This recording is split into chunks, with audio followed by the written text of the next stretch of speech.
ॐ अर्हं सुगुरु शरणं विघ्नहरणं मिटे मरणं सहज हो मन जगे चेतन करे दर्शन स्वयं के हम बने अर्हम बने अर्हम बने अर्हम बने अर्हम।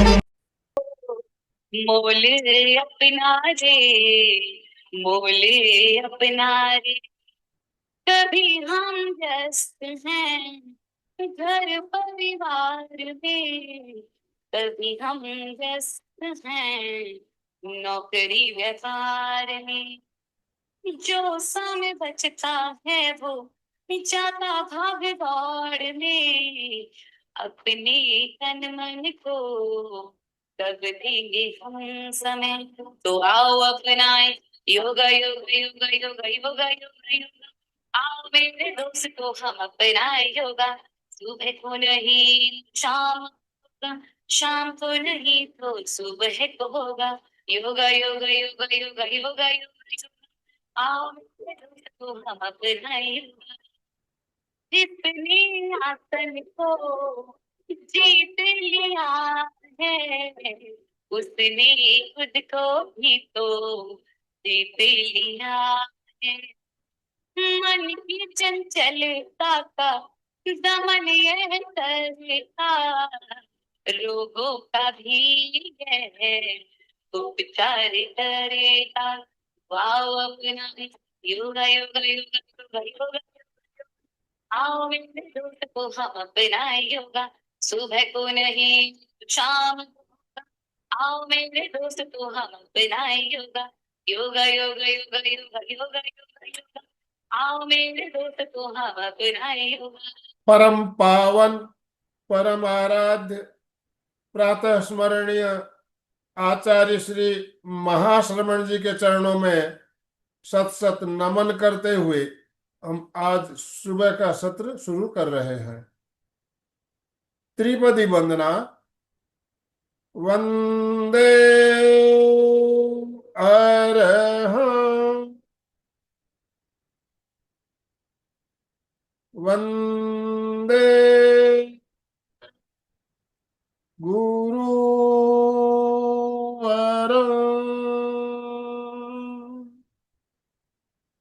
वंदे सत्यम।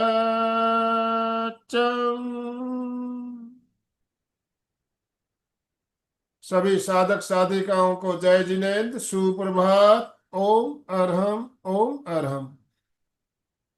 बंधुओं और बहनों, योगाभ्यास का क्रम हमारा चल रहा है और आज हमें योगाभ्यास के बारे में कुछ नई बातें जानेंगे। आज का टॉपिक भी रखा है यू एंड योग।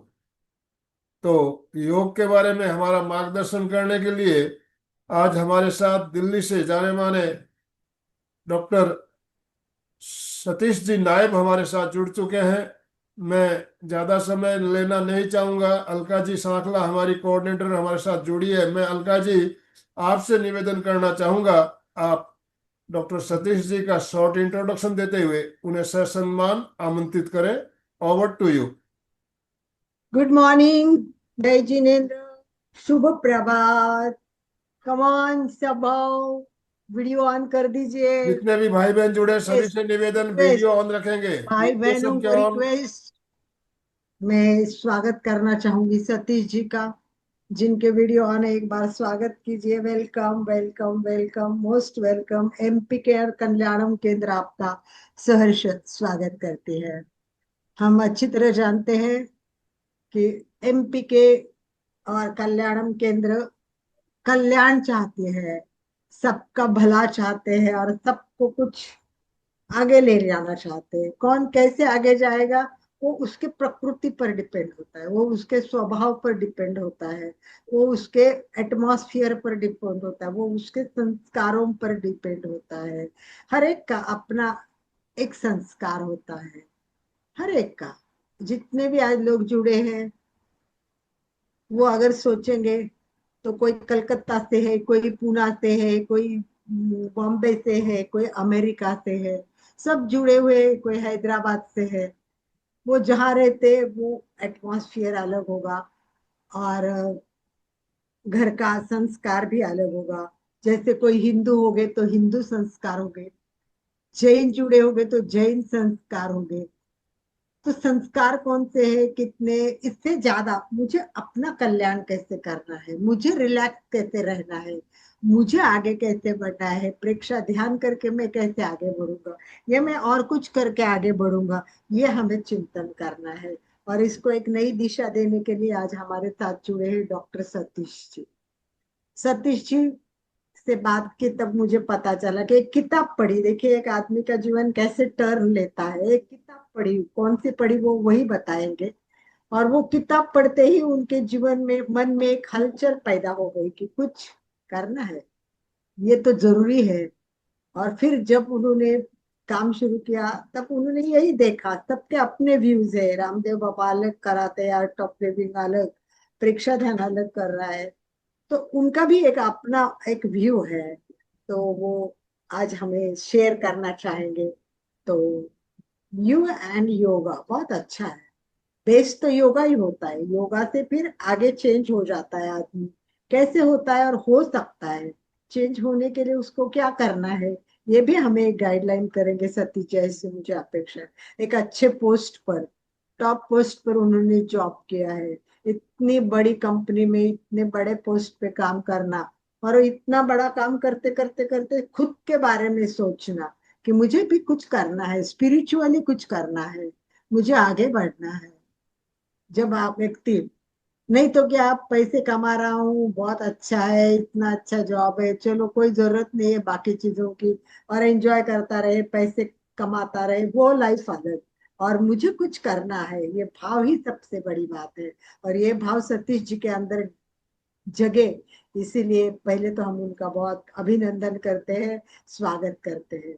अभी मैं भी, जैसे आनंद भाई जी ने बोला, हम लोग ज्यादा समय नहीं देते परिचय में, तो भी मैं बस इतना कहना चाहूंगी कि इन्होंने, सतीश जी ने डिप्टी जनरल मैनेजर इसको दिल्ली में काम किया है, और डिप्लोमा इन योगिक साइंस भी किया हुआ है, और लगभग 10 साल से योगा ट्रेनर का काम कर रहे हैं। तो ऐसे एक बहुत ही डेप्थ वाले पर्सनालिटी का स्वागत करते हुए एमपी के और कल्याणम को बहुत अच्छा लग रहा है। हमारे सारे जितने जुड़े हुए लोग हैं सतीश जी, बहुत ही अच्छे हैं, और सबका नॉलेज भी अच्छा है, और सब लोगों को जो नॉलेज देते वो दिल से लेते। कुछ लोग तो कागज पेन लेके बैठते हैं और सब लिख लेते हैं, ऐसे भी लोग इसमें हैं, और कुछ लोग हैं जो परमानेंट मेंबर भी है। तो ऐसा हमारा ये सब है। तो जिन्होंने भी वीडियो ऑन किए उनके लिए धन्यवाद। फिर एक बार और रिक्वेस्ट करूंगी कि सतीश जी जुड़े हैं, उनको नहीं लगे कि भाई यहाँ तो बस लोग वीडियो ही ऑन नहीं करते, ऐसा तो होना नहीं चाहिए। तो सारिका जी, दौलत भैया, नामदेव जी, प्रतिभा जी, आईफोन, जो भी जुड़े, प्लीज प्लीज आप सब अपने वीडियो ऑन करेंगे तो we will be very happy. And I would like to hand over my charge यानी माइक टू सतीश जी। और सतीश जी आपका स्वागत, एक बार हाथ ओम ऊपर अरहम के साथ सभी से निवेदन, दोनों हाथ ऊपर करते हुए ओम अरहम के साथ सतीश जी का वेलकम नमस्कार। करेंगे। ओम अरहम, ओम अरहम। ओम ओम। अरहम। नमस्कार। सतीश जी हमारे साथ एक सतीश जी अग्रवाल और जुड़े हुए हैं, उन्होंने गुड। भी अपना वीडियो ऑन किया है। सतीश जी आपका बहुत बहुत आभार। थैंक और you so much. Satish ji की वाइफ भी योगिक है। परिवार में पति पत्नी दोनों भी एक लेवल पे, एक ट्रैक पे चलते तो जीवन एक अलग ही होता है। और उनके वाइफ ने भी हमारे यहाँ एक बार पहले क्लास ले चुके हैं, और वापस भी हमारे साथ जुड़ेंगे, क्योंकि हाँ, सतीश जी जो बंधु भी और एक बहनों, बार आपको जुड़ता याद है होगा हमारा शुभांगी जी, परिवार का बढ़ शुभांगी जाता जी आपकी मिसेज हमारे यहाँ 2 सेशन ले चुकी है, शायद मुझे जहां तक याद है 2 बार सेशन ले चुकी है। पहले बहुत ही अच्छी ट्रेनर, और नागपुर आई थी तो उनसे मिलना भी हुआ था, हमारे सेंटर में भी पधारी थी आप। बहुत ही हम्म। अच्छी ट्रेनर और प्रेक्षा ध्यान से जुड़ी हुई है। तो हम आपका सतीश जी अभिनंदन करते हैं, स्वागत करते हैं। ओम अरहम, ओवर टू यू। ओम अरहम। मैं चाहूंगा कि एक छोटा सा ऑडियो क्लिप है, थोड़ा आप इसे सुनिए। बिल्कुल दिखाइए। नहीं, ऑडियो मोस्ट है। Please. Most welcome, most welcome. न ददाति नो ददाति तदानीं नास्तिद्रजो नो व्योमा परो यत् किमावै वः कुह तस्य शर्मन्नं वः किमाति गहनं गभीरं कृष्णगीते पहले सत नहीं था असत भी नहीं अंतरिक्ष भी नहीं आकाश भी नहीं था छिपा था क्या कहा किसने ढका था उस पद को अगम अगल जल भी कहा था। इट वॉज भारत एक खोज का टाइटल सॉन्ग था वो। जी I will be starting with some introduction of myself because मैं चाहता था कि मैं क्या बात करने वाला हूं इसके पहले मैं आपको ये बताऊं कि मैं किस तरह से क्या सोचता हूं। जैसे कल मैंने मैडम से बात की थी, मैंने कहा कि जो विषय है मेरा जो विषय जिसमें मुझे इंटरेस्ट है वो स्पिरिचुअलिटी है, और स्पिरिचुअलिटी का ही एक अंग है योग। दोनों कोई अलग चीजें हैं नहीं। स्पिरिचुअलिटी इसलिए महत्वपूर्ण है कि जब तक हम स्पिरिचुअल नहीं होंगे तो हम आगे कोई चीज को सोच नहीं सकते अच्छे ढंग से। तो स्पिरिचुअलिटी से मैंने शुरुआत की, फिर योग की तरफ आए और आगे बढ़े। मेरा अपना एक मानना है कि हमने जो भी चीज की है वो शुरू की है कि हम लोग कैसे थे, कहाँ थे। तो मैं एक सनातनी पर्सपेक्टिव इस स्पीच में आप लोगों से शेयर करना चाहता था कि सनातन धर्म में कैसे विचार किया गया और कैसे धीरे धीरे आके हम योग के तरफ आए। मुझे कल रात को अचानक पता चला कि आप में से ज्यादातर लोग जैन लोग हैं, तो हो सकता है कि मैं जो रेफरेंसेस दूं वो आपके लिए एकदम ही नए होंगे। उन किताबों के बारे में उन चीजों के बारे में आपने कभी सुना ही नहीं होगा। I hope it goes well with you. Is it okay? Yes हाँ। कल मैंने एक मैसेज भी दिया था कि मैं आप लोगों से इंटरेक्शन भी करना चाहूंगा। तो आप में से कोई भी लोग, आप दो लोग छोड़ के जिन्होंने अब पहले बात की है, कि वो योग को क्या समझते हैं, इतना ही मैं सुनना चाहूंगा। आधा मिनट, एक मिनट, जो भी बोलना जी चाहे। यस संगीता जी, हैदराबाद से नमस्ते संगीता जी सर। बोलिए। मैं भी यही समझती हूँ कि योग एक स्पिरिचुअल लाइफ की शुरुआत है। कैसे करेंगे हम योग? योग कैसे करेंगे? जैसे हम आसना और प्राणायाम करते हैं, ध्यान करते हैं। जी जी। तो बेसिक चीज है योग। हम ये आसन और प्राणायाम और इससे करते हैं। हुआ यही है कि एक बहुत ज्यादा लोगों ने ऐसे किया कि इसको एक अलग तरह से मॉडल करके डेवलप किया।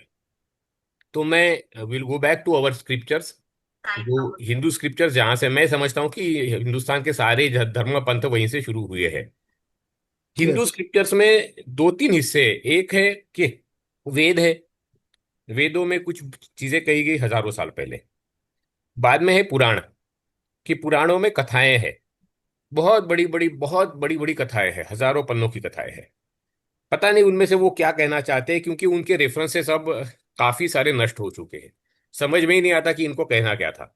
जैसे भागवत है, भागवत में बड़ी बड़ी कथाएं हैं, जो भी पुराण रहो बहुत बड़ी कथाएं हैं, और उसको जब पढ़ता है आदमी तो खो जाता है। बहुत मीठी कथाएं है, बहुत सुंदर कथाएं है, मगर उसका जो पर्पस है वो बाहर नहीं आता है।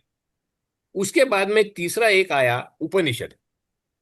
उपनिषद, कई सारे उपनिषद तो इतने छोटे, एक पन्ने के, दो पन्ने के, कुछ किसी में है 20-22 श्लोक होंगे, ये होंगे। किसी में कोई बहुत बड़े होंगे, बृहदारण्यक के होगा, या और कोई होगा याज्ञवल्क्य करके। ये काफी बड़े उपनिषद है, मगर इनकी भी एक थियरी है। और इन्हीं से हमारा पूरा जो हिंदुस्तान में सनातन धर्म हो, जैन हो, सिख हो, बुद्ध हो, इनका बेसिस यहीं से आया है। क्योंकि ये पहले वो चीजें हैं जिसमें किसी भगवान की उपासना की बात नहीं कही गई। इसमें कहीं नहीं कहा गया कि कैसे उपासना करनी है। कहीं नहीं कहा गया कि इसको ये दोगे तो वो मिलेगा, उसको वो दोगे तो ये मिलेगा। कहीं नहीं कहा गया कि आप कैसे यज्ञ करोगे, कैसे पूजा करोगे, कैसे अभिषेक करोगे, कुछ नहीं है। इसमें संवाद है। संवाद है शिष्य में और गुरु में। उपनिषद का मत अर्थ ये होता है कि बैठ के की हुई बातें, इन बातों में किसी भगवान का, किसी पूजा पद्धति का, किसी का भी जिक्र नहीं है। इसमें सारी बातें मन के उत्थान की। कि हम हमारे मन को ऊपर तक कैसे ले जाए, इस जन्म को हमने कैसे जीना है। और जीने का वो भी नहीं है तरीका कि आप ये खाओगे तो ये होगा, ये नहीं खाओ, शराब मत पियो, चोरी, कुछ भी नहीं है। किसी उपनिषद में ये नहीं कहा गया कि आप चोरी मत करो, किसी में नहीं कहा कि आप शराब मत पियो, किसी में नहीं कहा कि मांस मत खाओ। उपनिषद ने सारी व्यवस्था को एक सिंपल सी चीज में लाया है कि हम अपने आप को, अपने मन को कैसे धारण करते हैं, हम अपने मन को अच्छी भावनाएं कैसे देते हैं। क्योंकि जब एक अच्छा मन होगा, अच्छे विचार होंगे, अच्छी सोच होगी और अच्छी जानकारी होगी, तो फिर कुछ सिखाना ही नहीं पड़ेगा। न फिर कोई सीखना बचेगा, ना कुछ सिखाना बचेगा, ना कोई आहार विहार के नियम होंगे, कुछ यम होंगे, कुछ कुछ भी नहीं होगा। तो ये एक बहुत बड़ी व्यवस्था उन्होंने कर दी थी, और ये काफी पुरातन है। किसी और धर्म पंथों के, मतलब जैसे हम इस्लाम या इनकी बात करें, उनसे काफी पुरातन उपनिषद है। तो दो तीन उपनिषदों के बारे में मैं छोटा छोटा एक एक दो लाइन आपको बताऊंगा। एक केनोपनिषद है, उसमें एक पहला ही प्रश्न आता है कि किसकी प्रेरणा से मन विषय की तरफ दौड़ता है। ये मन विषय की तरफ दौड़ता है तभी इंद्रियां कुछ कार्य करती है, और उसी से हम लोगों के अच्छे बुरे फल हम पाते हैं। दूसरा, उसके बाद में प्रश्न है कि प्राण को उसके कार्य की तरफ कौन भेजता है। प्राण जो हमें श्वास लेने की, अन्न ग्रहण करने की, सारी चीजों की शक्ति देता है, प्रेरणा देता है, उसे कौन प्रेरित करता है। क्योंकि प्राण न प्रेरित करे तो हम सांस ही नहीं ले, प्राण न प्रेरित करे तो हम जिए नहीं, प्राण चले जाए तो अचेतन हो जाए। तो उसे कौन प्रेषित करता है, उसे कौन करता है, कहता है कि भाई आप ये करो। तो उत्तर है उसकी कि वो आत्मा है, उसको जानो। जो कान है जो सुनते हैं, जो सुनाई देता है उसको नहीं, जिसके कारण हम सुनते हैं उसको जानो। दूसरा एक उपनिषद है, प्रश्नोपनिषद, उसमें है कि भाई ब्रह्म क्या है। ब्रह्म क्या है ये कहने के लिए बाद में फिर मैं उसमें नहीं जाऊंगा, क्योंकि वो बहुत अलग और गहन विषय हो जाएगा।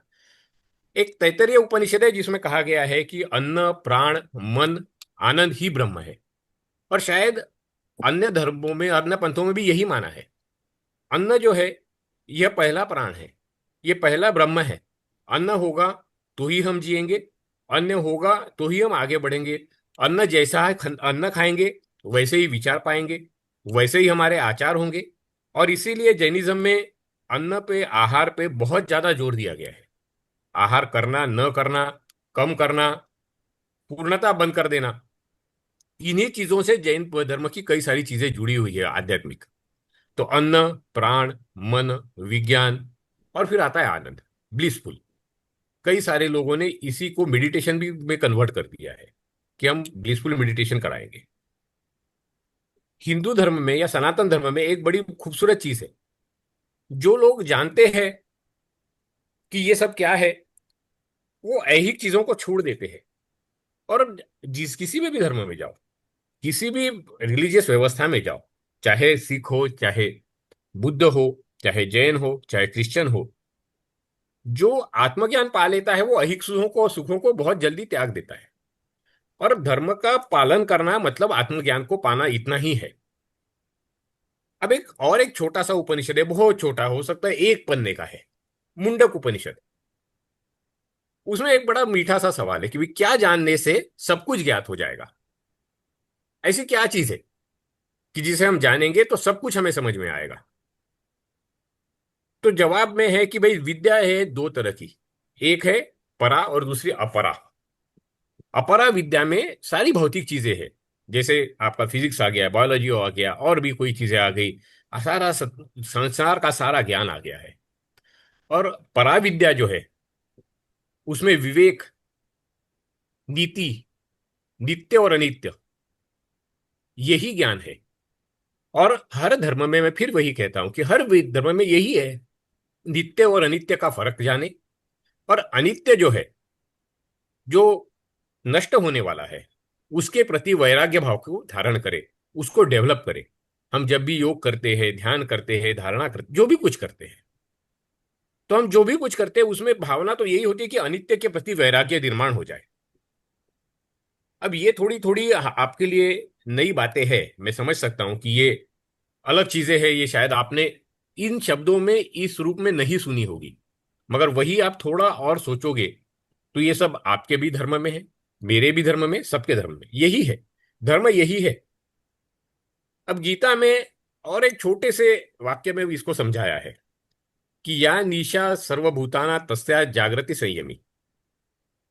जो सारे जीवों के लिए दिन है, मतलब जिन चीजों में अन्य सब लोग व्यस्त है और अपने आप को उसमें रमते हैं, हुए उसमें एंजॉय करते हैं खुद को, उसमें उसको जो संयमी होता है, वो मुनि होता है, जो वो उसे रात मानता है, उसकी वो रात होती है।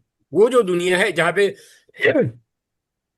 अन्य लोगों की भावनाएं जुड़ी है, वो जिनके लिए दिन है, वो मुनियों के लिए, योगियों के लिए वो रात होती है। उनके उस उन चीजों के प्रति उनके लिए कोई भावना नहीं है। वो चाहते ही नहीं कि उनके पास वो जाए। अब आते हैं मेरे प्रिय कठोपनिषद के बारे में। मैं थोड़ा विस्तार में इस विषय उपनिषद के बारे में आपसे बात करूंगा। कठोपनिषद एक बहुत सुंदर कथा से शुरू होता है। एक राजा है। Can I see your faces? Okay. एक राजा है, वाजा श्रवस नाम का। वो एक यज्ञ कर रहा है, और वो यज्ञ करते वक्त, यज्ञ पूर्ण होने के बाद में एक विधि होती है जिसमें अपने पास का सब कुछ दान दे देते हैं। तो वो दान का सत्र शुरू करता है। लोग आते जाते हैं, अपनी अपनी चीजें वो अपने पास का पहले, जेवरात, पैसा, गाय, जो चीजें उसके पास है वो एक एक चीज दान देते जा रहा है। उसका छोटा सा बच्चा है, नचिकेत नाम का।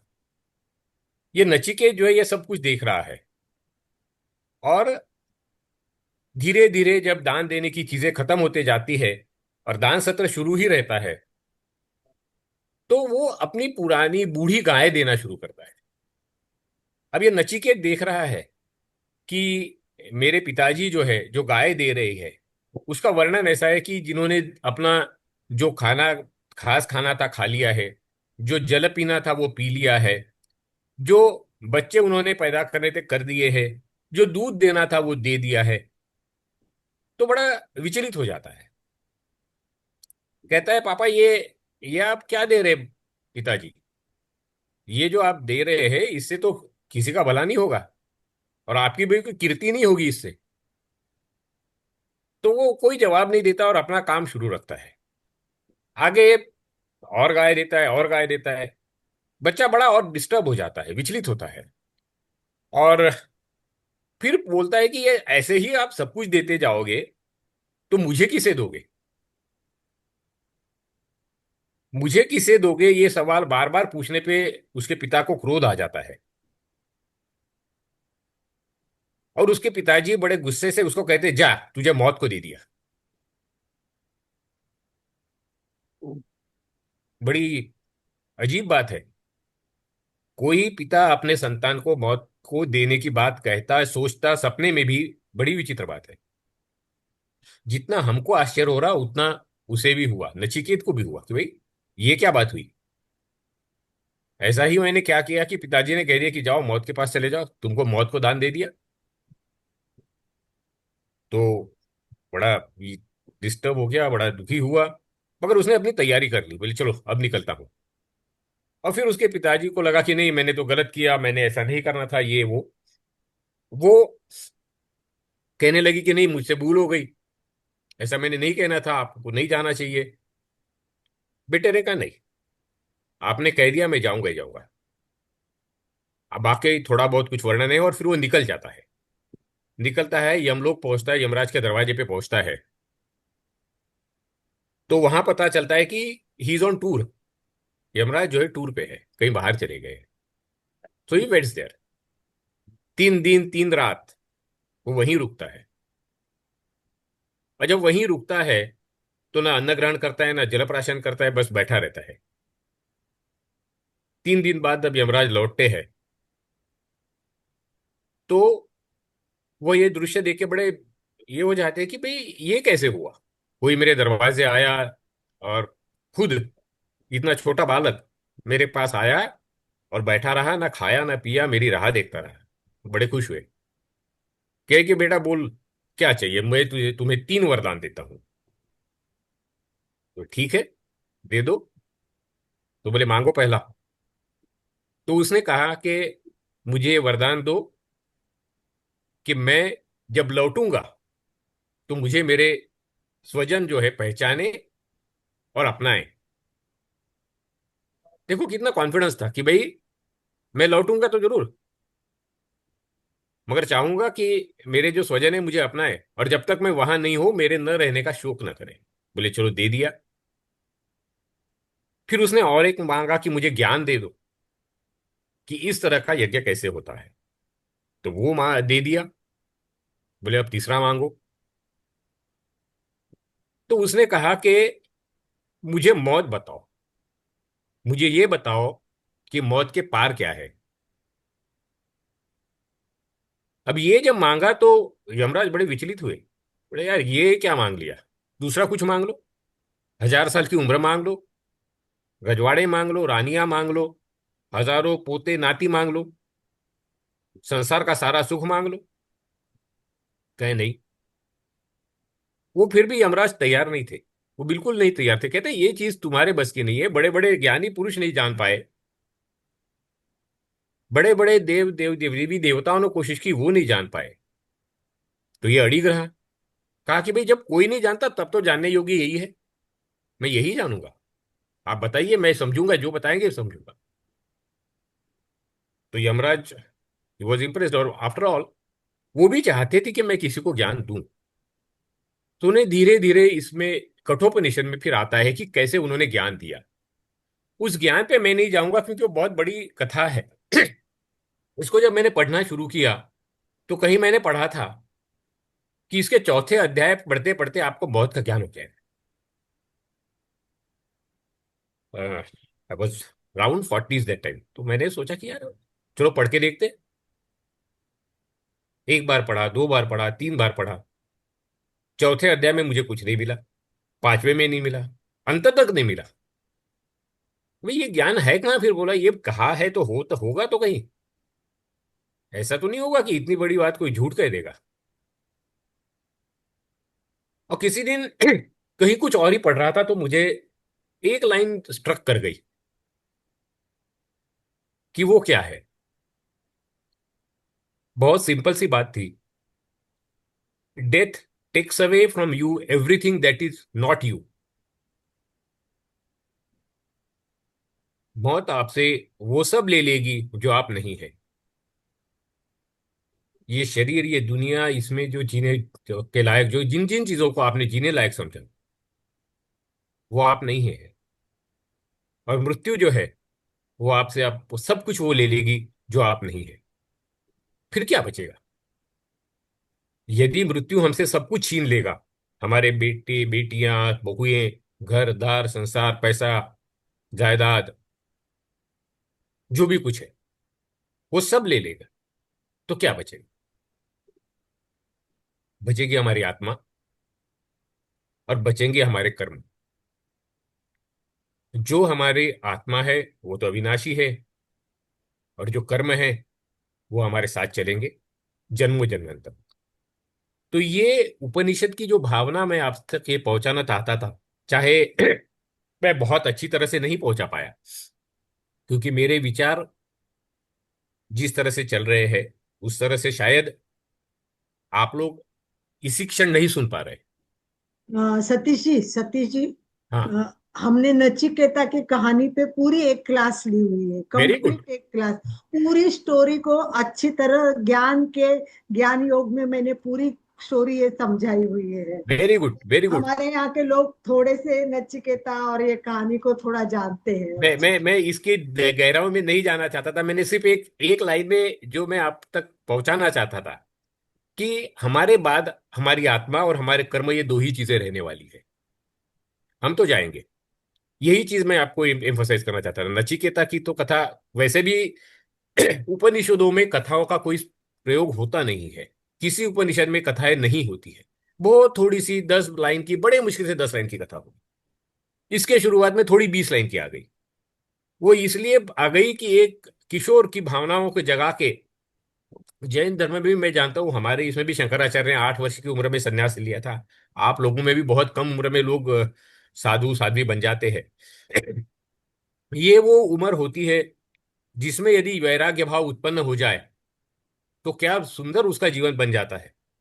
हम में नहीं हो पाया। तो मैं बस यही एक पॉइंट ड्राइव करना चाहता था कि कम उम्र में नचिकेत जाके वो सीख के आए जो हम इस उम्र में भी सीखना चाहते हैं या समझना चाहते हैं। आगे चलते हैं। योग जो है, अब आगे कि हम क्या आत्मा के ऊपर और योग के ऊपर। योग जो है, मैं कल मैडम से बात कर रहा था, इट इज वेरी डिस्टर्बिंग। योग का एक व्यवसायीकरण हो गया। जिसने भी योग को देखा, अपनी तरह से देखा, अपने इसमें देखा, अपना एक स्कूल खोला, अपना एक स्कूल ऑफ थॉट प्रोपोगेट किया, थोड़ा स्कूल ऑफ थॉट प्रोपोगेट हुआ तो बिजनेस मॉडल प्रोपोगेट किया। बिजनेस मॉडल में से जैसे कभी रामदेव बाबा 5,000 में सीढ़ी बेचते थे अपनी 2005-6 में। फिर उन्होंने दवाइयाँ बनाई, फिर अचार बनाए, मुरब्बे बनाए, आटा बनाया, बिस्किट बनाए। विडंबना है। जो इतनी खूबसूरत चीज है जिसका ऐहिक चीजों से, दुनियादारी से कोई लेन देन ही नहीं है, उसी का व्यवसाय कर दिया। खैर, तो योग जो है पतंजल मुनि का योग है, जैसे सनातन धर्म में कहा जाता है। इनके योग में एक शुरुआती बात आती है कि हमारी चित्तवृत्तियां जो होती है, 5 तरह की चित्तवृत्ति है जो हमें बहिर्मुख बनाती है। जैसे मैं कह रहा था ना कि हमारे साथ तो हमारा कर्म और आत्मा ही जाएगी, ये सारा सब कुछ जो है यहीं रह जाएगा। और उसके बावजूद भी हम लोग पूरी तरह से बहिर्मुख है। मेरी आवाज कैसी है, मैं कैसे दिखता हूं, मैं क्या पढ़ा हूं, मैं क्या जानता हूं, मुझे क्या बनना है, मुझे सुख कहाँ मिलेगा। कहाँ मिलेगा कोई नहीं जानता, मगर दौड़ता बहुत है सुख के लिए। तो ये सारी चीजें चित्तवृत्तियों में आती है, और ये चित्तवृत्तियां हमें बाहर की ओर ले जाती है। इस स्वाभाविक बहिर्मुखता, बाहर देखने की वृत्ति को तोड़ के उसको अंदर मोड़ना, अंतर्मुख करना, यही योगाभ्यास है। अब इसके लिए साधन चाहे आप जो भी जुटाए, ध्यान पद्धति आप चाहे जो भी करे, चाहे आनापान सती करे, चाहे प्रेक्षा ध्यान करे, या फिर भजन योगा, वो जो सिख लोगों पे एक गुरु है, अमेरिका में बैठे हैं, उन्होंने कराया, विक्रम योगा कराया, जो भी करे। अब आजकल तो बहुत कुछ और नए लोग आ गए। जो जो गुरु बना उसने अपनी ध्यान पद्धति शुरू करा दी।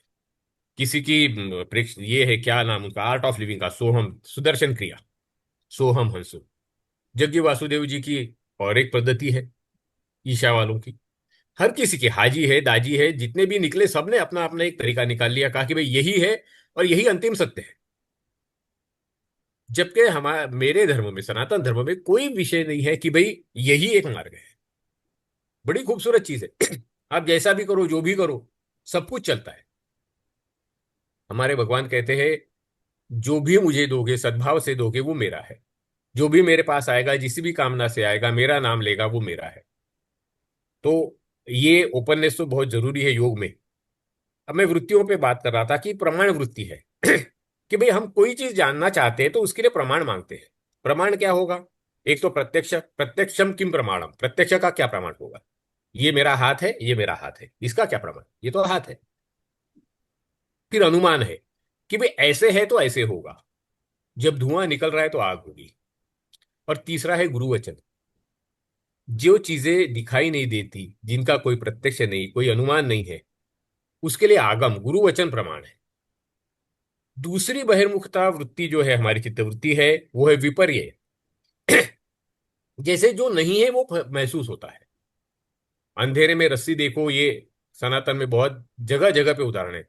अंधेरे में रस्सी देखोगे तो सांप प्रतीत होगा, वो सांप नहीं है, मगर वहां उस वक्त, उस समय हमारा पूरा विश्वास होगा कि यही सांप है और ये हमें काट लेगा। तीसरी वृत्ति है विकल्प वृत्ति, जो हमें स्वरूप की ओर, अपने आप की तरफ लाती है। चौथी है निद्रा वृत्ति। निद्रा वृत्ति यानी निद्रा नहीं है, इनर्शिया है। मैं जहां हूं वो बहुत अच्छा है, यही है जो सब कुछ अच्छा है। मैं यहां बैठा हूं, कुर्सी बहुत अच्छी है, दूसरी कुर्सी दे दोगे मजा नहीं आएगा। लेटे लेटे सुन रहा हूं, बहुत अच्छा है, यही तकिया, यही गद्दा, यही चादर, यही एसी चाहिए, दूसरे में मजा नहीं आएगा। और फिर एक वृत्ति आती है कि स्मृति। ये बड़ी गजीब गजब की चीज है स्मृति हमें बार बार बार बार बार भूतकाल में ले जाती है। ये बड़ी गड़बड़ कराती है। हमारे पुराने अनुभव, पुराने सोच, पुराने बातें, पुराने अनुभव बड़ा डिस्टर्ब कर देते हैं हर चीज को। हम करना चाहते हैं ध्यान, ध्यान में बैठते, सोच रहे विचारों को मन से निकालने की कोशिश करते, और कुछ याद आ जाए, उसको बाहर करते हैं, फिर कंसंट्रेट करते हैं, फिर कुछ क्षण ऐसे लगता है कि नहीं अब ठीक चल रहा है, फिर कुछ याद आ जाता है। तो ये पांचवी वृत्ति जो है, स्मृति वृत्ति, ये बड़ी गड़बड़ चीज है। निरोध के अभाव में, निरोध मतलब इसका अवरोध करना, इसको रोकना। अब इसके अभाव में चित्त फिर पशुवत हो जाएगा, जैसा चाहे वैसे भागेगा, जहां चाहे वहां जाएगा। हम कुछ और चाहेंगे, वो कुछ और चाहेगा और जीत उसकी होगी। हर बार, हर बार जीत उसकी होगी। जितने भी लोग हुए, साधु संत छोड़ दीजिए, मुनि छोड़ दीजिए, बाकी सारी आम जनता का यही है कि वो चाहे कुछ, मगर होगा वही जो उसके मन के अंदर होगा। बुद्धि उसकी कहती रहेगी कि नहीं ये नहीं ये कर, वो नहीं वो कर, मगर वो जो इंद्रिय है वो उसको भगाते ले जाएंगे घोड़े की तरह। इंद्रियों पे सवार होके उसका मन भागता जाएगा और आत्मा जो है वो भुगतती जाएगी। पतंजल मुनि कहते हैं कि पंच विधाना चित्तवृत्तिनाम एकाग्रताम निरुद्धता च प्राप्त यज्ञ योग यत्न एवं योगाभ्यास। पंचवृत्त जो चित्तवृत्ति है, इनको एकाग्र मन से निरोध करना, यही योगाभ्यास है। बहुत सिंपल सी डेफिनेशन है। हमारा जहां जहां मन भाग रहा है उसको वापस लाना, और प्रयत्न पूर्वक, यत्न पूर्वक लाना, और उसको वहीं स्थिर रखना, यही योगाभ्यास है। ये चंचल चित्त की चंचलता है। जैसे मैं अभी सुबह, जैसे आपने शुरुआत की तो आपका कुछ गान चल रहा था, सुबह नहीं होगा तो शाम को होगा, शाम को नहीं होगा तो और कभी होगा, योगा होगा। बड़ा अच्छा लगा कि कभी तो होगा। निरंतर दीर्घकाल श्रद्धापूर्वक योगाभ्यास जब करना है तो ये नहीं कि रोज सुबह 5 बजे होगा, हो सकता है किसी दिन 8 बजे होगा, किसी दिन रात के 9 बजे होगा। तो चित्त की चंचलता को क्षीण करने के लिए श्रद्धापूर्वक योगाभ्यास की बहुत ज्यादा जरूरत है। अब हो क्या है योगाभ्यास में, करना क्या है आखिर? मैं कभी स्वामी निरंजनानंद सरस्वती जी को सुन रहा था। ऐसी ऐसी उन्होंने गालियां सुनाई, ऐसी ऐसी, मतलब गाली तो नहीं कह सकते, मगर ऐसी ऐसी तीक्ष्ण बातें कही कि हम अपने आप को क्या समझते कि भाई 2 सेकंड के लिए, 10 सेकंड के लिए हमारा मन विचार विहीन हो जाए तो हम योगी हो गए, हम ध्यान सीख गए, हमने समाधि लगा दी। नहीं है। क्योंकि जैसे मैं कहीं काम कर रहा हूं, किसी पद पे काम करता हूँ, कोई ना कोई काम की व्यवस्था है, कुछ चीजें हैं, रोज सुबह के कुछ ना कुछ मेरे साथ हो रहा है, और मैं उसमें से कुछ 10-20 मिनट का समय अपने आप के लिए निकाल लेता हूँ, और फिर बड़ा खुश हो जाता हूँ कि मैंने आज सुबह 20 मिनट अपने लिए निकाले, उसमें के 15 मिनट मैंने आसन किया, 5 मिनट मैंने ऐसा किया, और 2 मिनट तो मैंने ध्यान भी रख दिया। हो गया, बोले आज तो मैं योगी बन गया। 9 बजे नाश्ता करके दफ्तर में टेबल पे बैठे, जैसे ही 2 कागज सामने आ गए, जिस रिपोर्ट में गलती दिखी उसको 3 लोगों को बुला के पूरा उल्टा सीधा कर दिया एकदम। हो गया, बोले ध्यान का सत्यानाश। तो क्या है, क्या करना क्या है फिर? ये तो हो गया, फिर सुबह तो किया था योग, काम ही नहीं आया बाद में। शाम को फिर करूंगा तो दिन भर का थकान निकालूंगा, फिर बीवी ने खाने में नमक मिला दिया, फिर उस पर गर्म हो जाऊं, फिर योग गया, शाम दिन का भी शाम का भी। तो ये तो अवस्था है जो निरंतर रहनी चाहिए।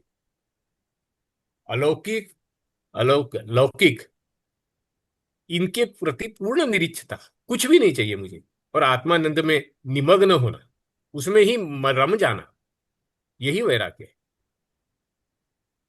मैंने अब रिटायर होके तकरीबन साल पूरा हो गया, 13 महीने। I have not interacted with anybody in business circle, कुछ नहीं। I don't go and meet people, I don't talk to people, I don't want to make new friendships, I don't want to go to anybody. कुछ नहीं करना है। अपने parents से भी मैं साल अब तक मेरे ख्याल से 3-4 बार मिला। कुछ नहीं करना है। क्यों करना है, क्यों प्रयास करना है कि मैं पुराने लोगों से जाके मिलूं, पुरानी यादों में खो जाऊं, फिर ये करूं, फिर वो करूं, फिर क्यों कर। हो गया अब, छोड़ना है सब कुछ।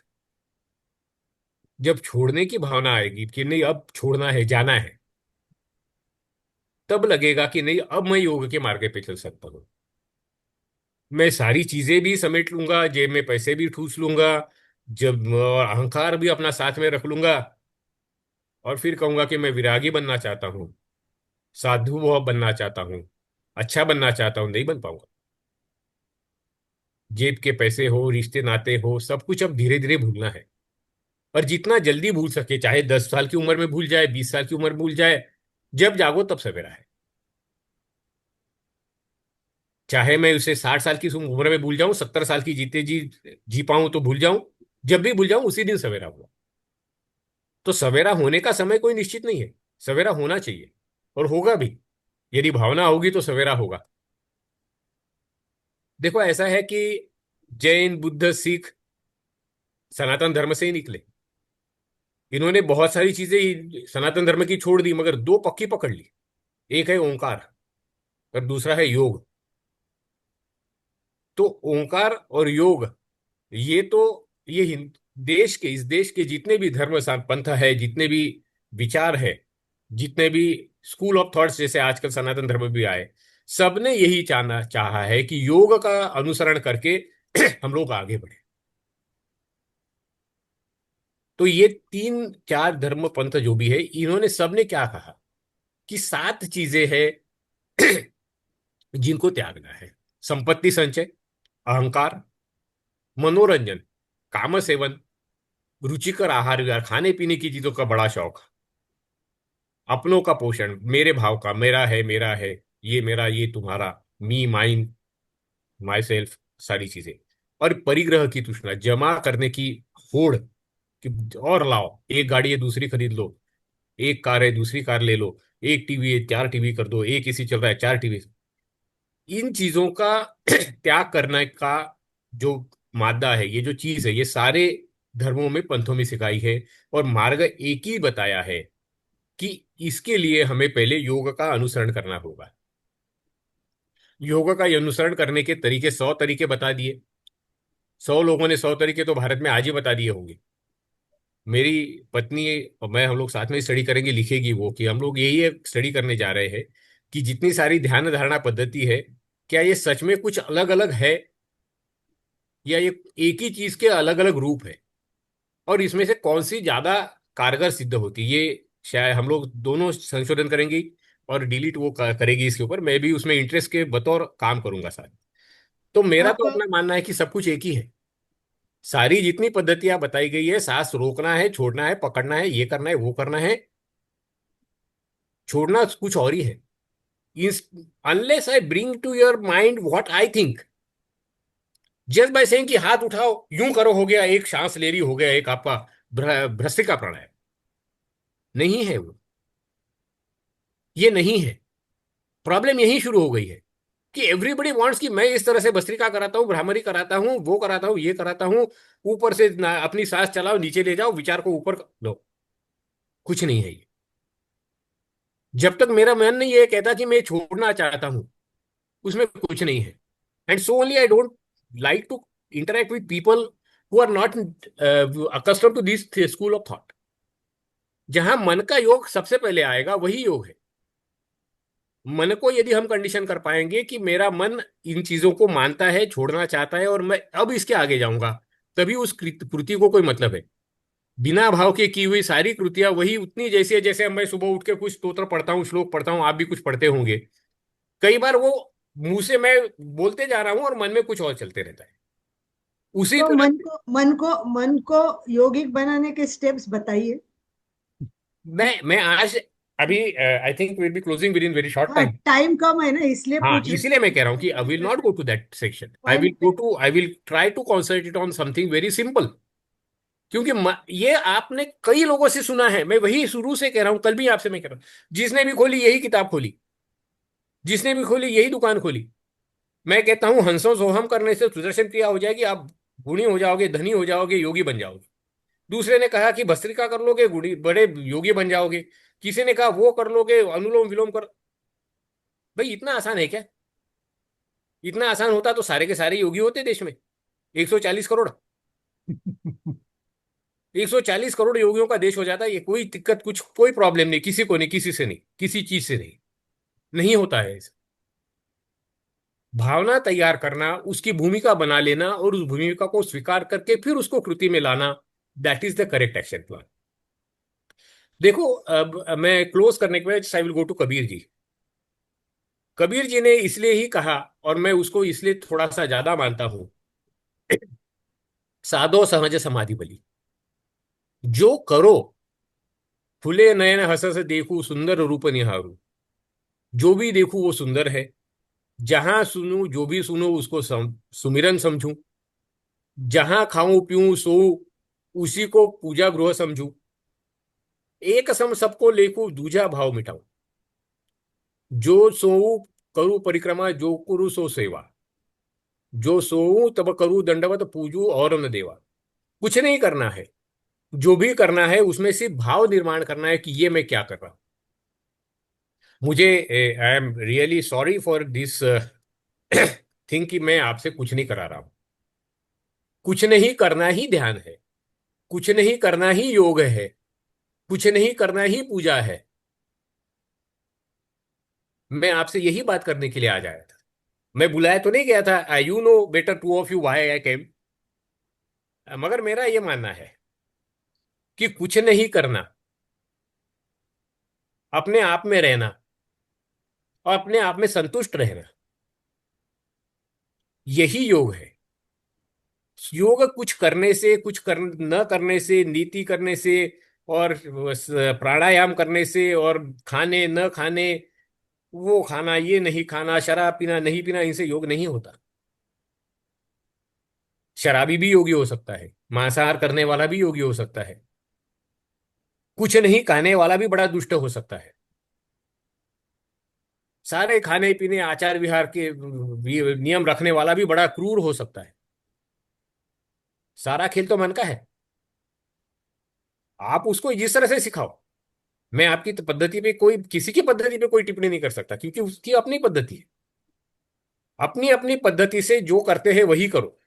मेरे पास कोई जादू की कोई पुड़िया नहीं है, कोई डंडी नहीं है, कुछ ये नहीं है, वैंड नहीं है, मैजिक वैंड की, जिससे मैं आपको सिखा दूं कि आज तुम इस तरह से कर लोगे तो कल से आपके जीवन की सारी परेशानियां खत्म हो जाएगी, आप योगी बन जाओगे, बड़े साधक बन जाओगे। कुछ नहीं होता ऐसा। मैं एक छोटी सी कहानी सुनाता हूँ, फिर देन क्लोज करते हैं, उसके बाद में कुछ बोल के। और उसके बाद थोड़े क्वेश्चन आंसर लेंगे हाँ मेरे को। जरूर, बिल्कुल, that is very will take important. 2 minutes. एक है ना, एक मैं ये क्यों नहीं करता हूं, मैं बताता हूँ। मेरा बड़ा अनुभव है, विचित्र और खराब अनुभव है।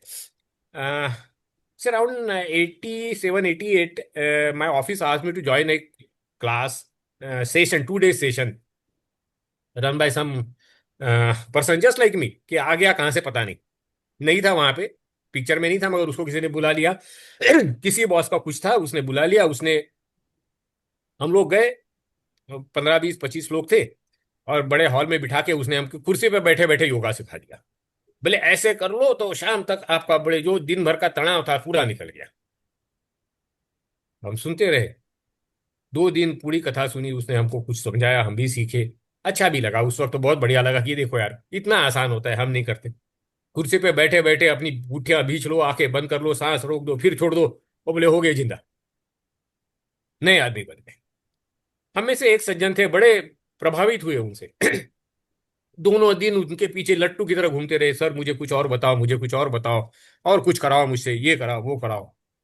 वो भी बड़े उनका नाम ले लेके हमको 2 2 मिनट में बताते, देखो ये जो सज्जन है, देखो कितने रुचि ले रहे हैं, देखो कैसा है। 3 हफ्ते बाद वो हार्ट अटैक से गुजर गए सज्जन। बात इतनी थी कि उनके अंदर बहुत ज्यादा तनाव भरा था। उन्हें पूरा विश्वास हो गया कि यही करने से मैं मेरा तनाव रिलीज कर पाऊंगा और मेरी जिंदगी आसान बना। नहीं होता ऐसे। That was a big big shock for me. सिखाई हुई चीजें ऊपर से मलहम की तरह लगाई है। 2 मिनट के लिए, जैसे मैं कह रहा था, 2 मिनट के लिए ध्यान कर लिया, बाहर गए, सब भूल गए। गाड़ी के सामने कोई आके गाड़ी खड़ी कर दी तो उससे लड़ना शुरू कर दिया, पार्किंग से गाड़ी नहीं निकल रही। कोई किसी चीज का मतलब मेरा जब तक नहीं सुधरेगा, मेरा दिन नहीं सुधरेगा जब मेरा मन नहीं बदले। और मन को बदलने की जो भी पद्धति आप आज प्रयोग कर रहे हैं वही सबसे बढ़िया है। जो भी आप कर रहे हैं, कुछ भी जो भी कर रहे हैं वो सबसे अच्छा है। उसी में मन लगाइए, उसी को सोचिए, उसी को देखिए। और जब वो ही करेंगे, उसी का अनुसरण करेंगे, चाहे जो भी हो, जिसी भी को किसी को गुरु माना हो। एक गुरु की कथा है। एक चरवाहा था। चरवाहा अपने जब पशुओं को लेके जंगल जाता था तो उसे एक साधु महाराज मिलते थे। रोज उसे कहता था कि मुझे कोई मंत्र दे दो, गुरु मंत्र दे दो। वो कहते थे यार क्या तुझे मंत्र दूंगा, तुझे क्या समझता है, तुझे क्यों मंत्र चाहिए, तू अपने पशु ले जा, हो गया ही शाम, घर पहुंचा। वो जीत पकड़े बैठा, नहीं मुझे मंत्र चाहिए, मुझे कोई मंत्र दो।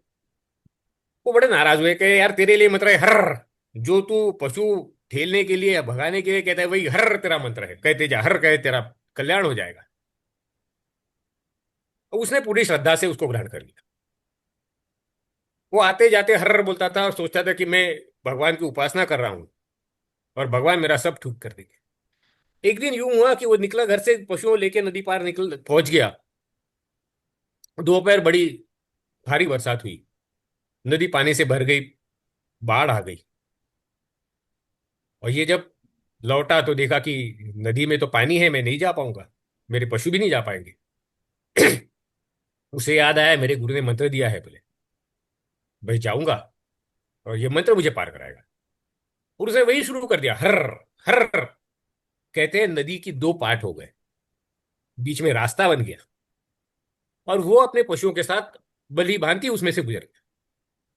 अपने गुरु पे श्रद्धा रखो। मैं कौन हूं, मैं तो कुछ नहीं, आज हूं कल मिलूंगा भी नहीं आपसे। तो जो आप कर रहे हैं उसी को पूरी श्रद्धा से करो। मैं नहीं क्रिया करा रहा, इसका ये मुख्य कारण है कि जो आप कर रहे हैं उसको मैं क्यों डिस्टर्ब करूं। ऐसा कौन सा अधिकार मेरे पास है कि मैं आपसे भी बड़ा बन जाऊं। आप सिखा रहे हैं, सालों से सिखा रहे हैं, आप कर रहे हैं, सालों से कर रहे हैं। मेरे पास कोई जादू की टिकिया पुड़िया नहीं है। जो आप कर रहे हैं उसी पे श्रद्धा रखो। भगवान ने यही कहा था कृष्ण ने, निजे धर्म निधन श्रेय पर धर्मो भयावह। अपना जो भी धर्म है, क्षत्रिय धर्म है, ब्राह्मण धर्म है, शूद्र है, वैश्य है, जो धर्म है उसी में मर जाओ। परधर्मो भयावह, दूसरों के धर्म में जाओगे तो गड़बड़ हो जाएगी। जो आप कर रहे हो बहुत सुंदर है, उसी को कीजिए, उसी को बढ़ाइए, उसी पे श्रद्धा रखिए और उसी से आपका कल्याण होगा। शुभम भवतु। ओम हर। ओम अरहम, ओम अरहम। तो अभी बहुत ही सुंदर हम योग क्या, एक्चुअल में योग क्या है इसको समझना, तो बहुत ही सुंदर तरीके से सतीश सर ने हमारे को मार्गदर्शन किया। तो अब आपकी कोई प्रश्न, कोई जिज्ञासा हो, सुशील जी ने सुशील जी हैंड का राइज किया हुआ है। सुशील जी सुशील का जी, हैंड राइज है। सुशील जय जिनेन्द्र डॉक्टर साहब। जय जी ने बोलिए। और प्लीज जो वीडियो भी ऑन कर आपने, दीजिए सुशील आपका जी जो प्लीज। प्रवचन है ना डॉक्टर साहब, हाँ वो बहुत ही मार्मिक और रियल में ऐसा लगता है कि भाव शुद्धि पर ज्यादा जोर है आपका। बिल्कुल सही है। एकदम अभी समझ में आ गया। आप एक क्यों नहीं बता रहे हैं कि भाव शुद्धि, और हमारे यहाँ भी भाव शुद्धि पर ज्यादा जोर दिया गया है, महावीर की साधना या हमारे महाप्रज्ञ जी की जी जो जी भी बुक्स है। जी और दूसरी बात, आपने नचिकेता की जो कहानी सुनाई वो बहुत अद्भुत है, शुरू से सुनी हुई है, जी जी बार जी बार सुनने का मन करता है। जी हमारे यहाँ भी एक आषाढ़ भूति मुनि की कहानी आती है, जो बहुत जी छोटी उम्र में दीक्षा ले ली। उन्होंने भी ये संसार का जो दुख देखा। जी। तो ये आपने बहुत सही बात कही कि भाई छोटी उम्र में जिसको वैराग्य आ जाता है तो उसका बहुत कल्याण हो जाता है। एकदम सही है। और दूसरा ये कि जब जागे तब सवेरा, किसी भी उम्र। और आपके जो आज का व्यक्तित्व है उससे वैराग्य भाव पुष्ट होता है डॉक्टर साहब। जी धन्यवाद। Thank you, Om thank you Kanta अरहम। जी। कांता जी बोलिए। जय जिनेन्द्र डॉक्टर साहब। जय जी ने। जैसे आपने बताया ना कि अपना धर्म हम जो कर रहे हैं वो सही है, उस पर पूरी श्रद्धा है, और मेरी भी ऐसी है, मेरा तेरापन धर्म के ऊपर पूरी श्रद्धा है। बिल्कुल सही। और हमारे धर्म में यही बताया, हमारे गुरु यही बोलते हैं कि जो चीज जहां से अच्छी मिले, आपको अच्छी लगे, पॉजिटिव लगे तो उसको ले लो, बाकी नेगेटिव है उसको छोड़ दो। जी हर चीज लेनी जरूरी नहीं है। जैसे पॉजिटिव, अभी आपने जो बोला उसमें जो पॉजिटिविटी हुई वो मैंने भी ले लिया। जी तो ऐसा नहीं है कि कोई कोई भी धर्म अच्छा या बुरा नहीं होता है, जो अच्छी चीजें मिली वहां से ले लो, बस यही होता है हमारे धर्म में। तो मैं तो जी गुरु जो बोलते हैं उनकी बात पे इतनी दृढ़ श्रद्धा रखती हूँ। और ये जो आपकी बात बोली कि बस जो आप कर रहे हो वो अच्छा है, वो मुझे बहुत अच्छा लगा कि मैं जो कर रही हूँ, मैं मेरे अपने गुरु के प्रति जो श्रद्धा है, मतलब वो बहुत अच्छी है मेरे लिए। मैं भी ये मानती हूँ और ये आपने सिद्ध कर दिया आज। मुझे बहुत अच्छा मैं लगा। कुछ ऐड कर दूंगा। यस हम्म। मैं ऐड ये अशोक करूंगा कि मैंने किसी को गुरु नहीं बनाया। मेरा अपना गुरु अपना एक मेरा मेरा होता गुरु है। जो है, मेरा गुरु होता है ज्ञान योग होता है। मैं जितना हमारे यहाँ अनेकांत है, जिसको जो चाहे वो उसको माने, बिल्कुल बिल्कुल जिसको जो हाँ। चाहे वो बिल्कुल करे। बिल्कुल नहीं, मैं कुछ और बात कह रहा था मैडम। गुरु शिष्य परंपरा बहुत अच्छी होती है। गुरु शिष्य परंपरा इसलिए अच्छी है कि हर धर्म में यही कहा है कि गुरु आपको सन्मार्ग दिखाएगा। मगर गुरु मिलना इतना मुश्किल है, इतना मुश्किल है कि आप सोच नहीं सकते कि सच्चा गुरु अच्छा गुरु कहाँ से मिलेगा। तो मैंने अब तक किसी को गुरु नहीं बनाया। मैं मिलता जरूर हूँ, लोगों से सुनता हूँ, कहता हूँ, मानता भी हूँ हक कि कई बातें कई लोगों की मान लेता हूँ। बहुत श्रद्धा जिनके से सुनता हूँ और जिनके श्रद्धा से कर्म मानता भी हूँ। अच्छे जिनके कर्म अच्छे होते हैं और योग अच्छे होते हैं, उनको अच्छे गुरु भी मिल जाते हैं। बिल्कुल। कोई हमारे नहीं है अब तक। जी अशोक जी अशोक जी। जय जिनेन्द्र। जय एक जय। मुक्तक से मैं भी बात रखना चाहता हूँ। जी जी। हम पहचाने जाते हैं, उसे हम नाम कहते हैं। हम जो अर्जन करते हैं, उसे दाम कहते हैं। नाम और दाम के जाल में अक्सर हम भटक जाते हैं। उस भंवर से बाहर निकाले, उसी को प्रभु वीर कहते हैं। अपन इस शरीर को सजाने के लिए योग का भी उपयोग कर रहे हैं, जैसे अपन शरीर को स्वस्थ करने के लिए और करते हैं। लेकिन शरीर तो नाशवान है, इधर ही रहने वाला है। आगे चलने वाली है आत्मा। और उसके लिए अपन शायद विचार भी नहीं करते कि भाई आत्मा को कसायों से दूर करने के लिए क्या करना है। उसके लिए आपने जो हमको इंगित और मार्गदर्शन दिया, वो बहुत ही अच्छा लगा। Thank you so much. ओम हम कहेंगे। हाँ सर, मैं कुछ कहना चाहती हूँ। हाँ, जैसे ये संगीता जी कुछ बोलना चाहते हैं या सुचिता जी शायद। हाँ, बोलिए कांता जी। सर सर जैसे हमारे गुरुदेव बोलते कि शरीर साधन है, हम्म। अपना साध्य बनाओ। साध्य और साधन पे हमारे धर्म में बहुत कुछ अच्छा बताया गया है। जैसे मैंने अभी तेरा पंथ मेरा पंथ का एग्जाम भी दिया है, तो उसमें भी ये टॉपिक है। शरीर का शरीर की उपेक्षा हम नहीं कर सकते कि जब तक शरीर है तब तक हम साधना कर सकते हो। और शरीर को स्वस्थ रखने की लिए ही हम योग करें, क्योंकि शरीर के द्वारा ही। बिल्कुल कांता जी, सबसे बड़ी बात यह है, जैसे भाई साहब ने, सतीश जी ने भी बताया, प्यूरिटी जो भी चाहिए हमको, मन की चाहिए या शरीर की चाहिए, परंतु उसके लिए कुछ करना तो होगा। क्योंकि हमारे जो कर्म है वो हमारे लपटे हुए हैं, हमारे आत्मा को पूरा घेरा हुआ है, राग द्वेष हाँ, मोह माया ने। अब इनको क्लीन तो करना पड़ेगा ना। उसके लिए तो कुछ 100%। करना ही पड़ता है। ऐसे नहीं कि कुछ नहीं करेंगे और केवल बैठेंगे तो नहीं होगा। पुरुषार्थ भी चाहिए और हमारा कर्म भी चाहिए। अगर हम हमारे मेडिटेशन में रोज बोलते हैं कि मेरा मेन उद्देश्य है कि purification of my soul. Purification of my soul is very important. मूल आत्मा होती है वो सब। हमारा रोज का जो लेक्चर होता है और टॉपिक होता है सतीश जी, आत्मा पे ही होता है कि आत्मा अमर है और आत्मा सब कुछ है। परंतु आत्मा ओरिजिनल हमारे पास है ही नहीं है। हमारे पास जो है वो कर्मों से घेरी हुई है। तो वो कर्मों को भी दूर करना जरूरी होता है। और उसके लिए हर एक को अपना एक मार्ग अपनाना पड़ता है। कोई योगा से उसको दूर कर सकता है, कोई मेडिटेशन से कर सकता है, कोई भजन से कर सकता है।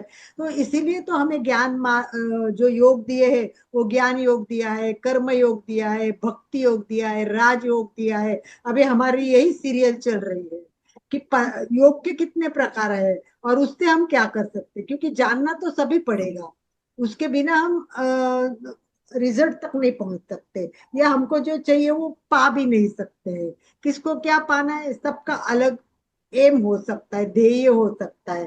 परंतु रास्ते अलग होने से के बावजूद भी सबका एक केंद्र एक ही होता है। सबको मोक्ष चाहिए। सबको ये जन्म मृत्यु के फेरे से बंद करके निकलना है, आत्मा में जाना है। परंतु उसका रास्ता हम लोग दिखा रहे, और ये केवल हमारा परीक्षा ध्यान से नहीं, ऐसे नहीं बोल रही, ध्यान करने से विपश्यना एक अलग है। विपश्यना केवल ब्रीथ करो, श्वास करो, श्वास श्वास सबसे इंपॉर्टेंट वही है ना। आज देखो कोई भी श्वास लेना नहीं जानता है, और श्वास जितना प्योर है, आज श्वास वो लेते तो प्रेजेंट में लेते। ऐसे नहीं कि मैंने कल श्वास लिया वो अच्छा नहीं था, आज मैं अच्छा श्वास लूंगा, ऐसा कोई नहीं है। श्वास की तरफ एक ऐसे कि लाइक नहीं, डिसलाइक नहीं, कुछ नहीं है। और श्वास है वही अगर परफेक्ट जान लिया और श्वास अंदर गया, वो अंदर क्या क्या परिणाम करता है वो भी हम लोग नहीं जानते। हम तो बस ऊपरी बात जानते, इसलिए हम छोटी सी श्वास लेते। लोग सब 90% लोग देखो कि छोटी श्वास लेते, शॉलो और शॉर्ट शॉर्ट, और उसी के कारण अंदर सारे प्रॉब्लम्स हो रहे हैं। अगर परफेक्ट श्वास लेना भी सीखे, ये सब बातें छोटी होती है परंतु सीखना जरूरी होता है। ऐसे नहीं कि हम केवल बैठ गए और कर लिया आंखें बंद करके और अपने आप को जाने, नहीं जाना जाता है, तब तो बहुत थॉट्स आते हैं। तो थॉट्स कैसे कम करने हैं? तो ये सारे का ट्रेनिंग होता है और वो सब हम रेगुलर दे रहे हैं। समय पूरा हो गया इसलिए मैं और ये मेरी बात को यही विराम देती हूँ और रिक्वेस्ट करती हूँ आनंद भाई जी अंत के प्रार्थना के ओर आप चल सकते हो। ओम अरहम। बहुत बहुत धन्यवाद अलका जी। देखिए आचार्य महाप्रज्ञ जी ने भी यही बात कही है, प्रयोग जरूरी है।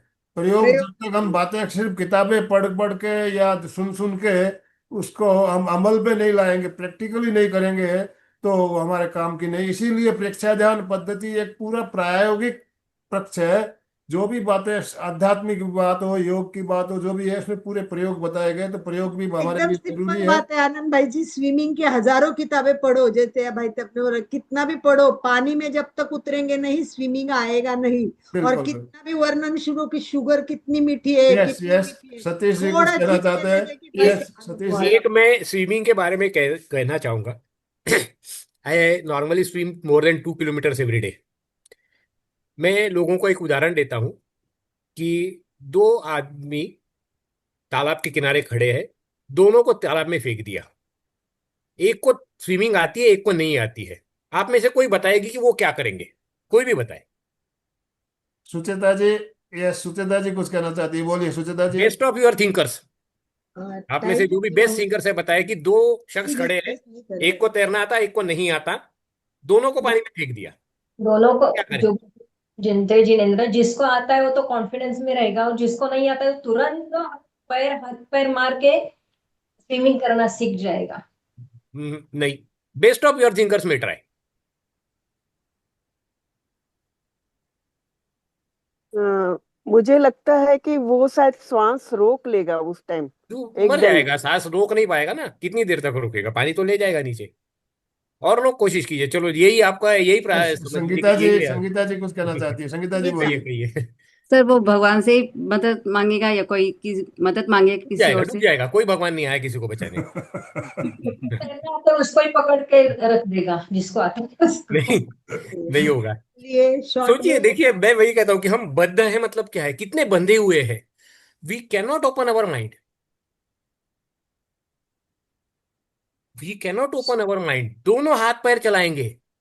हाँ ना, दोनों yes. Now, now here comes the cliche. दोनों हाथ पैर चलाएंगे, एक बड़े मुश्किल से 20-30 सेकंड में थक जाएगा और डूब जाएगा। और जो जानता है वो घंटों तक तैरता रहेगा। वो क्या जानता है? He knows the system, he knows the procedure. इसलिए ज्ञान का होना, जानकारी का होना परम आवश्यक है। यदि मैं तैरना जानता हूं तो मैं घंटों तक तैरता हूं, बहुत आसानी से। एटलीस्ट बिल्कुल। मैं 2 किलोमीटर तो रोज तैर रहा हूं। उससे ज्यादा बहुत आराम से तैर सकता हूं। क्यों तैर सकता हूं? क्योंकि मैं जानता हूं कि धीरे से हाथ चलाना है, धीरे से पैर चलाना है, धीरे से सांस लेनी है, बहुत हड़बड़ाहट नहीं करनी, शांति से चलना है, आराम से रहना है, कुछ नहीं होता। जी। मगर जिसको और नहीं पता। यही यही बात मैं कहना चाहता हूँ कि जो केवल जानने से नहीं, जब तक हम प्रैक्टिकल हाँ, करेंगे नहीं तब तक वो काम का नहीं है। प्रैक्टिकल जरूरी है हमें। बातों में कुछ नहीं धरा। आपने किताबें पढ़ के सीखना, किताबें पढ़ के आप नहीं सीख सकोगे जब तक पानी में नहीं उतरेंगे, हाथ पैर चलाएंगे नहीं, आपको ज्ञान नहीं आएगा कि। तो किताब प्रैक्टिकल भी बहुत जरूरी है, और हमारा जो परीक्षा ध्यान है टोटली प्रैक्टिकल पे ही ज्यादा हम फोकस करते हैं। मैंने किया है प्रैक्टिकल सर। भी बहुत जरूरी होता एक है। महीने का कोर्स किया है मैंने। जी। तो 1920 इन्हीं दो हजार शुभकामनाओं बीस के में साथ अभी हम समापन की ओर चलेंगे। दोनों हाथ जोड़ते हुए, रीढ़ की हड्डी गर्दन सीधी रखते हुए, आंखों को बिना दबाव दिए कोमलता से बंद रखते हुए मेरे साथ साथ सभी मानसिक उच्चारण करें। मैं चैतन्यमय हूँ, मैं आनंदमय हूँ, मैं शक्तिमय हूँ। मेरे भीतर अनंत चैतन्य का, अनंत आनंद का, अनंत शक्ति का सागर लहरा रहा है। इसका साक्षात्कार करना ही मेरे जीवन का परम लक्ष्य है। हमारा आज का दिन मंगलमय हो, आनंदमय हो, शांतिमय हो। इन्हीं शुभ भावनाओं के साथ ओम शांति शांति शांति। कृतज्ञोस्मि, हम सब गुरुदेव के आभारी हैं। कृतज्ञोस्मि, हम सब गुरुदेव के आभारी हैं। कृतज्ञोस्मि, हम सब गुरुदेव के आभारी हैं। बहुत बहुत धन्यवाद सतीश सर, और जो भी भाई बहन हमारे साथ जुड़े सभी का बहुत बहुत आभार, बहुत बहुत धन्यवाद। यस अशोक जी, स्लोगन के साथ समापन कराइए प्लीज। जय जिनेन्द्र। सभी साधक साधिकाएं एक साथ में उच्चारण करेंगे। फिटनेस का डोज 1 घंटा हर रोज। फिटनेस का डोज 1 घंटा हर रोज। फिटनेस का डोज 1 घंटा 1 हर घंटा रोज। ओम हर हम ओम ओम। हम तो आज का सेशन में एंड कर रहे हैं।